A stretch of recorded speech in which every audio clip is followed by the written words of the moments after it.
कि समाज के लोग मैनू मौत का डरावा देणगे, मैं पहला ही सुनसान घाट के नाल समझौता करके आया। इस तरह नियारे पंथ की नियारे खालसे की आरंभता हुई। पर जो लोग सदी हज़ारों साल पहला लखां साल पहला धर्म की परिभाषा कर रहे थे, सतगुरु जी ने उन्हां दियां परिभाषावां उन्हां दी धार्मिक रीति रिवाजां नूं फोकट कह के इनकार दिता है। जिवें कि जिहड़ा कोड चलदा आ रहा सी जात पात वाला बड़ा गहरा सी। जां गल करिए औरत के रुतबे की, तो सतगुरु गुरु नानक देव पातशाह जी ने पूरे का पूरा समाज का औरत नूं एक गुलाम की तरह मनदा सी, एक जानवर की तरह मनदा सी, एक पशु की तरह मनदा सी। और जिमें आपां वेखदे हैं कि ट्रैक्टरां दीयां मंडियां लगदियां ने, कारां दीयां मंडियां लगदियां ने, पशुआं दीयां मंडियां लगदियां ने। इस तरह एक औरत बाजार हुंदी सी। अमीर ज़ादे लोग औरतां नूं खरीद के और उन्हां नूं अगे बेचिया करदे सी। एक औरत का व्यापार सी। औरत नूं बाजारां दे विच बेचिया जाता सी। ते सतगुरु जी ने जदों ये लंबे समय तो विचारधारा चलती आ रही, बाजारी औरत कह के संबोधन किया जाता होवे, ते सतगुरु जी ये गल कहना कि सो क्यों मंदा आखिए जित जमै दा जाना। एक पासे 100 बंदा ये गल नूं मनदा होवे ते दूजे पासे गुरु नानक देव पातशाह कह के सो क्यों मंदा आखिए जित जमै दा जाने बर्दाश्त नहीं सी हो रहा।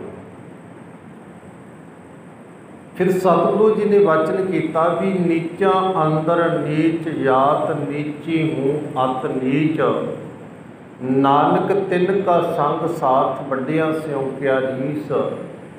ये समाज के लोगों को बर्दाश्त नहीं सी। फिर सतगुरु जी ने जिहड़े दुनिया के अंदर कर्म कांड चल रहे सी, जिमें कि उन्होंने कर्म कांडों के विचों मैं एक दो कर्म कांड तुहाडी सेवा विच रखां। सदियां तो पुजारी ने एक सियासत खेडी है। उन्हें मंदिर के अंदर मूर्ति फिट कर दी ते जो उसका मन करता सी वो लोगों को कह दिंदा सी कि मूर्ति आ खाण नूं मंगदी है। मन अपना करदा ते बहाना मूर्ति का बना देना। हुण पुजारी का मन किया भी मैं शराब पीनी है, तो उसने ये गल कह दी भी मूर्ति शराब मंगती है। अज तुहानूं मंदिरां दे विच शराबां चढ़दियां तुसीं वेखदे हो। पुजारी दे मन अंदर ख्याल पैदा होया भी मैं एक धार्मिक बंदा, जे किसी जानवर नूं वढ के मांस खावांगा तो लोगों ने ये गल बर्दाश्त नहीं करनी, इसलिए इसनूं धर्म के रस्ते ते आके खड़ा दिता जाए। वो कहते भी देवी मूर्ति है जिहड़ी, देवी है जिहड़ी वो जानवर की बलि मंगती है। तो लोग इन्ना विश्वास करते सी भी पुजारी के कहे ते मन लिया जाता सी भी जो पुजारी कह रहा वो मूर्ति देवी है जिहड़ी वो कह रही है। उसने अपने ढंग दे नाल मूर्ति तो बुलाना शुरू कर दिता ते लोगों ने मूर्ति के अगे मत्थे झुकना शुरू कर दिता। हुण पत्थर की मूर्ति कदे किसी को ज्ञान नहीं दे सकती। हुण चलाकी तो पुजारी दी है। पुजारी पीण नूं मंग रहा है, पुजारी खाण नूं मंग रहा है, ते पर ना जिहड़ा वो मूर्ति का वरत रहा है। मैं कहना किन्ना चंगा हुंदा जे सनातन धर्मां दे अंदर मंदिरां दे विच भी जे किते गीतां दा प्रकाश हुंदा। गीता माड़ी नहीं है, ਉਹਦੇ अंदर भी धार्मिक ख्याल ने, ਉਹਦੇ अंदर भी धार्मिक वचन ने, पर ਇੱਥੇ आम लोगों का कसूर नहीं है, आम लोगों का कोई औगण नहीं है। तो ਜਿਹੜੇ धर्म के आगू सी उन्होंने गीता का प्रकाश ही नहीं करन दिता। जे गीता का प्रकाश हो गया तो फिर समाज के अंदर जागृति आनी शुरू हो जानी है, क्योंकि मूर्ति नूं पूजा, मूर्ति का पूजा करना दिमागी तौर पर दिमाग नूं कमला करने, लंगड़ा करने, प्यारे उन्होंने सोच ही नहीं आ सकती, उन्होंने ज्ञान नहीं आ सकता। हुण सतगुरु जी ने मूर्ति का खंडन किया। जपजी साहिब के अंदर तुसीं पढ़ते हो, थापिया ना जाई कीता ना होए। रब नूं स्थापन नहीं किया, जिवें आपां कि अज सुनते हैं कि अखबारां दे विच भी पढ़ते हैं कि मूर्ति स्थापन की जानी है। स्थापन तो सतगुरु नानक देव पातशाह ने मूर्ति का जदों खंडन किया, सतगुरु कहते हैं भी थापिया ना जाए कीता ना होए। रब दीयां मूर्तियां, देवी दीयां मूर्तियां कदे बनाईयां नहीं जांदियां। पर एक गल वाह कमाल दी है, औरत की मूर्ति बना के पूजिया जाता है, सत्कार किया जाता है औरत की मूर्ति का, पर दूजे पासे औरत नूं बाज़ारां विच बेचिया भी जाता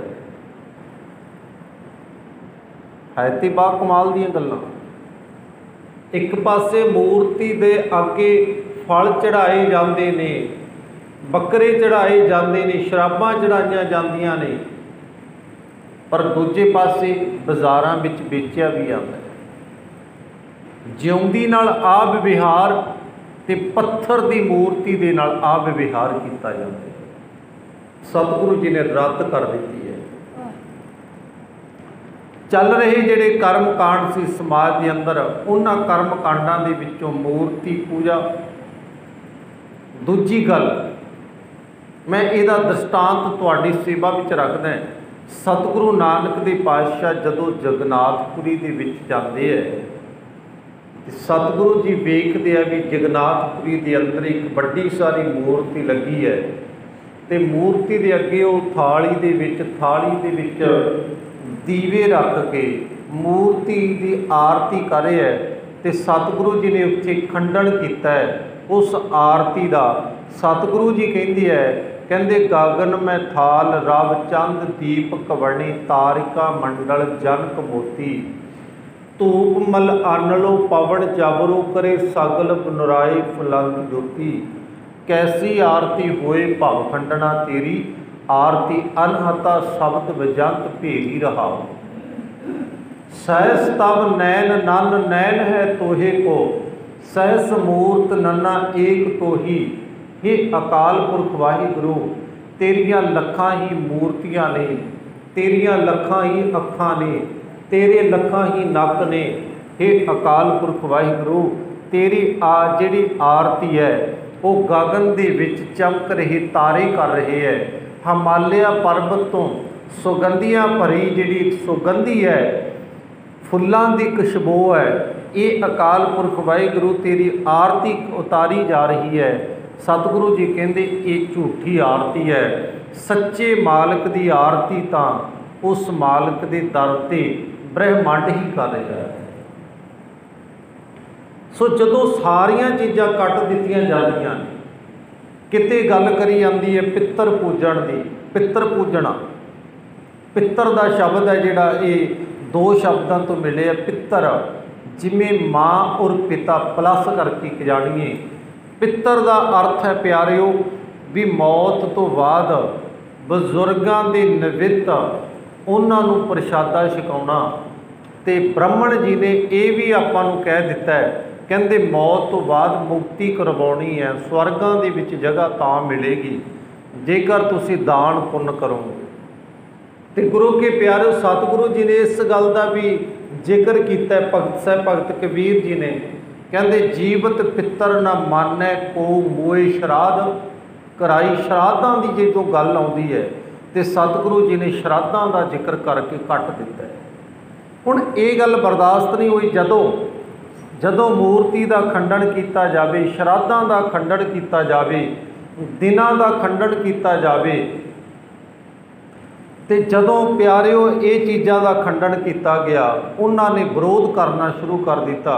मैं तुहानूं कल दी प्रसंग विच सुनाया सी कि सतगुरु जी नूं बटाले की धरती ते कंध उत्ते बहा के धक्के मारे गए कि इस बालक नूं, इस नौजवान नूं कंध दे थल्ले दब के ही मार दिता जाए।